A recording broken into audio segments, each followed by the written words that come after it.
Complete, দুটো হাতেই পরে ফেলেছি। আর আমার বড় এবার এতক্ষণে ব্রাঞ্চ থেকে আসা হচ্ছে, বেরিয়ে গেছে। এই যে 4টে বেজে গেছে, তো আমাদের 6টার সময় এখানে অটো বলা আছে। অটো আসবে, আমরা অটোতে করে ওখানে যাব, ওখানে গিয়ে ডিনার করব। মানে আমাদের এখান থেকে মালদা টাউন স্টেশন যেটা আছে সেটা পৌঁছাতে আমাদের প্রায় 1 থেকে 1.5 ঘন্টা সময় লাগবে। যদি পুরো রাস্তা ফাঁকা থাকে তাহলে 1 ঘন্টা, আর যদি না ফাঁকা থাকে, টাউনের মধ্যে ঢোকার আগে যদি কোনো জ্যাম হয় তাহলে কিন্তু 1.5 ঘন্টা লেগে যাবে। তো ওই জন্য আমরা ওখানে গিয়েই খাওয়া দাওয়াটা করবো। ওরা বর্ধমান থেকে তারপর রাত 12:30টার সময় উঠবে।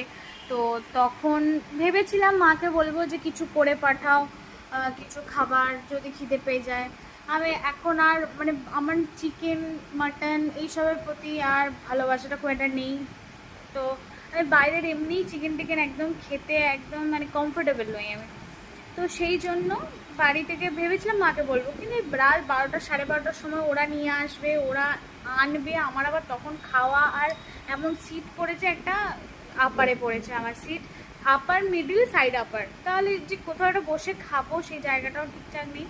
তো সেই জন্যে আমরা একদম ওখানে গিয়ে ভালো করে খাওয়া দাওয়া করে নেবো। খাওয়া দাওয়া করে নিয়ে উঠে যাব, তারপর তো ওরা আসলে তারপর কাল সকাল 6টায় ওখানে নেমে তারপর হোটেলে চলে যাব, তারপর তো ব্রেকফাস্ট দেবে।